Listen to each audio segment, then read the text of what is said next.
Argentina অনেক কঠিন Argentina, এই আর্জেন্টিনা অন্য আর্জেন্টিনা, এই আর্জেন্টিনা হারার আর্জেন্টিনা না। বন্ধুরা আসসালামু আলাইকুম।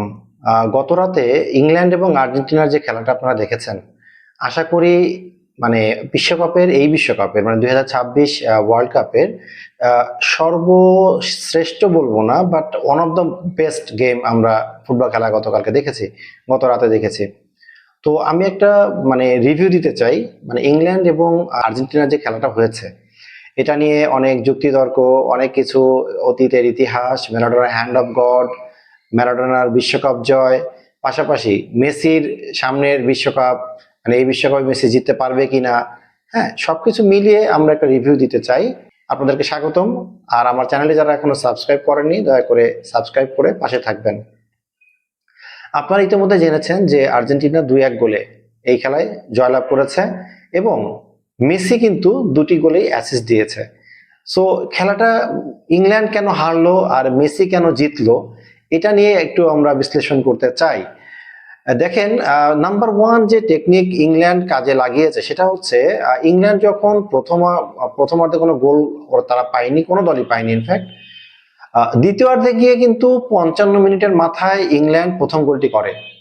প্রথম গোল করার পরে আমার কাছে মনে হচ্ছিল প্রথম গোল করার পরে ইংল্যান্ড হেরে গিয়েছিল।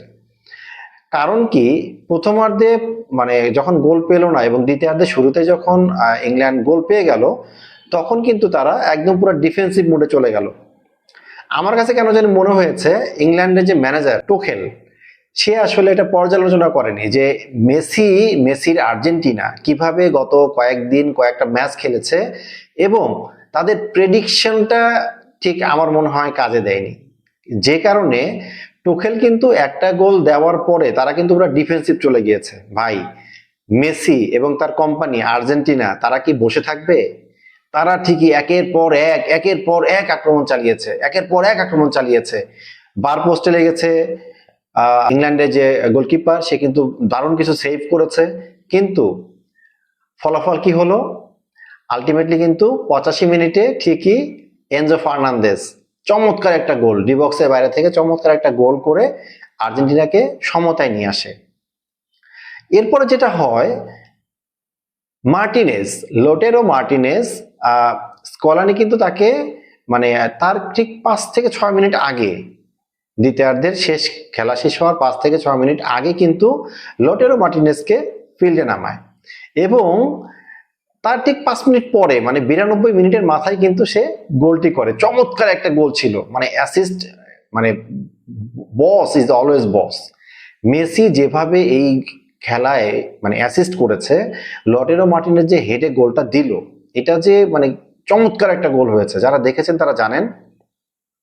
নাম্বার ওয়ান কারণটা হলো, আমি যেটা বলছিলাম সেটা হচ্ছে টোখেল, মানে ইংল্যান্ডের ডিফেন্সিভ যে আক্রমণাত্মক টেকনিক নিয়ে টোখেল যে প্ল্যান করেছে, গেম প্ল্যান, আমার ধারণা সেখানে ভুল ছিল এবং সে প্রেডিক্ট করতে পারেনি যে এইভাবে আর্জেন্টিনা কামব্যাক করতে পারে, এইভাবে আর্জেন্টিনা তার ডিফেন্সকে ভেঙে চুরমার করে দিতে পারে, তাই না? আমার কাছে 2 নম্বর কারণ যেটা মনে হয় সেটা হচ্ছে বেলিংহাম এবং আর্জেন্টিনার যে একটা মানে তর্কাতর্কি, বিতর্ক, সেটা কিন্তু হয়েছে পুরো খেলা জুড়ে। মেসির সাথে কিন্তু বেলিংহামের একটা তর্ক হয়, যারা দেখেছেন তারা একটা ইন্টারনেটে দেখবেন, ছবি ঘুরছে, ভিডিও ঘুরছে, বেলিংহাম মেসিকে রাগিয়ে দেওয়ার কারণে মেসি কিন্তু উল্টা মানে তারা ভেবেছিল যে মেসিকে তারা রাগিয়ে দিবে এবং মেসি ভুলভাল খেলবে, কিন্তু হিতে বিপরীত হলো। কি হলো ভাই? আপনারা যে মেসিকে রাগিয়ে দিলেন, সে যে ওস্তাদ, তার ওস্তাদের প্রমাণ কিন্তু সে খেলায় দেখিয়েছে। যেভাবে সে অ্যাসিস্ট করেছে এবং আর্জেন্টিনাকে টেনে তুলেছে শেষ মুহূর্তে গিয়ে খাদের কিনারা থেকে, এটা আসলে অসম্ভব একটা জয় এবং যে কারণে মেসি এই আর্জেন্টিনাকে হারানো কিন্তু কঠিন আছে ভাই। এই আর্জেন্টিনাকে হারানো কঠিন আছে।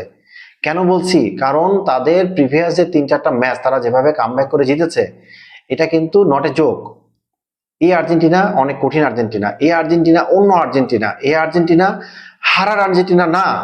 এই আর্জেন্টিনা কিন্তু বারবার ফিরে এসেছে, বারবার মানে খাদের কিনারা থেকে ফিরে এসে কিন্তু দলকে ঠিকই জয়লাভ করেছে।